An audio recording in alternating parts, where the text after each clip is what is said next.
S M Shahriar কবি, আমি আশা করি আমার প্রশ্নের উত্তর দিয়ে আপনি শেষ করেছেন।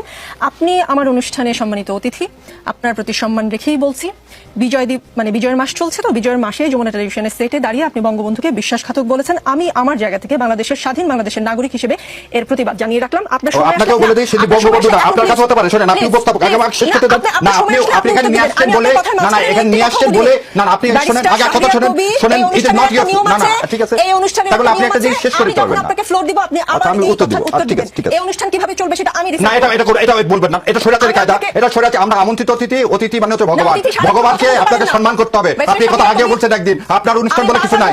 না, আপনার অনুষ্ঠানে আমি আসিনি, আপনি আপনার অনুষ্ঠানে আছে, আমি আসছি এই 16 কোটি মানুষের কে কথা বলার জন্য। না, আমি যমুনা টেলিভিশনে আমন্ত্রণে এসেছি, আপনার অনুষ্ঠানে না। আপনি এটা কথা বলতে পারেন, আপনার অনুষ্ঠান, এটা যমুনা টেলিভিশনের অনুষ্ঠান না। হ্যাঁ, কিন্তু এইভাবে কথা বলবেন না, এভাবে কথা বলবেন না, সম্মান দিয়ে কথা বলেন। আমি আপনাকে যথেষ্ট সম্মান দিয়ে কথা বলছি, সম্মান দিয়ে কথা বলতেছি, আপনার অনুষ্ঠান। মাহমুদ চৌধুরী, শেখ হাসিনার মৃত্যুদণ্ড মাথায় নিয়ে ভারতে সজীব ওয়াজেদ জয়ের বিরুদ্ধে আজ গ্রেফতারি পরোয়ানা জারি হয়েছে। তিনিও দেশে নাই, মানে আর কয়েক ঘন্টা পরে 4 জনের কেউই দেশে থাকবে না। -4 বলতে যে তত্ত্বের কথা বোঝানো হয় সেটা না হলেও 4 জনের কেউই আর দেশে থাকছেন না। দেশে আছেন কেবল জামায়াতের তিনবারের আমির ডাক্তার শফিকুর রহমান। বিষয়টি কেমন লাগছে জামায়াতে ইসলামীর? প্রথমে আপনার এই -4-এ আমার বিরাট আপত্তি। Hasina is a dead body, Joy never own this country.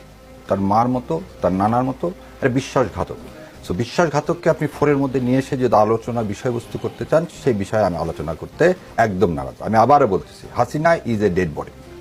Hasina নিজের দাফন, নিজের কাফন ইচ্ছা মতো তার শ্বশুরবাড়ি ইন্ডিয়াতে চলে গেছে। আপনি তাকে আবার নিয়ে আসতেছেন কেন? রাজনীতিতে তাকে কেন আপনি একটা পাঠ করতে চাচ্ছেন? ওর বাবার মৃত্যুর সময় একটা লোক রাস্তায় নামেনি।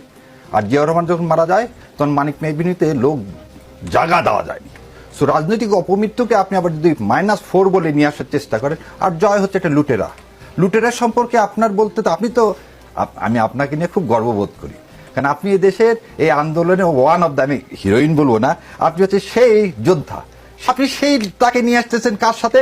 একটা ফ্যাসিবাদ, একটা মনস্টার, একটা দাসী স্লেভ এবং ভারতের মুখ্যমন্ত্রী, তার সাথে তুলনা করতেছেন। এই দেশকে অপমান করা, দেশনেত্রীকে অপমান করা। সো -4 বাদ দিয়ে কথাটা বলেন যে খালেদা জিয়া ফিরবে কি ফিরবে না, এটা নিয়ে বললে আমি উত্তর দিব, কিন্তু -4 আনেন না, এটা জালিয়াত ও তাফসীরের সাথে না। এস এম শাহরিয়ার কবি, আমি আশা করি আমার প্রশ্নের উত্তর দিয়ে আপনি শেষ করেছেন।